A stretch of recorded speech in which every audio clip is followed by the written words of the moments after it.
म्हणून म्हणत असतो विदर्भातल्या पोट्टे नादी नको लागत, झोपवून घ्या भावान डायरेक्ट थैली तर कबूतर भरले ते बी ट्रेनमध्ये. वय काय खेळली खेळली भांडी घेऊन पळाली. तर या धारदार तलवारी मापाशी काय करू चला तुम्हाला सांगतो मित्रांनो पुढं काय आहे तर विषय असा होता. ताई आली होती आपल्या गावाला. ताई म्हणे मला नेऊन दे वापस म्हणे. मी म्हटलं चाल म्हटलं. मग भाऊ बैली बसवला गाडीत डायरेक्ट 80 स्पीडने आणला धामणगावले. तर बाईले ट्रेनमध्ये तडकाने बसवलं. पुलगावचा पूल पाहता पाहता आम्ही निघालो पुढं. तेवढ्यात मेट्रोने लावली आमच्यासोबत रेस करता करता आम्ही पोचलो नागपुरात काय मेट्रो स्टेशनला गेलो. मम्मीला फर्स्ट टाइम मेट्रोमध्ये बसवणार होतो.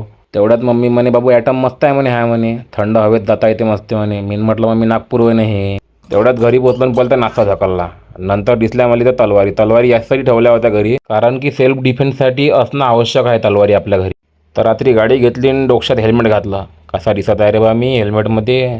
तेवढ्यात पोचलो ताजुद्दीन बाबाच्या मंदिरात दर्शन घेतलं मस्तपैकी. मग मम्मीला घेऊन थंड हवा खात मस्तपैकी आलो आम्ही रेल्वे स्टेशनवर स्वतः थोबाड पाहिला थोडंसं इकडं तिकडं करू. मग आली आमची तेवढ्यात गाडी.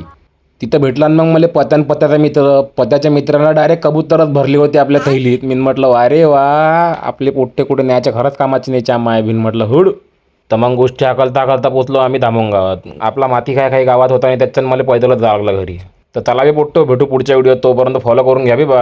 तर बाल्या लावर एखादं मस्त गाणं चोकोमध्ये. खत्म, बाय बाय, टाटा, गुड बाय, गया.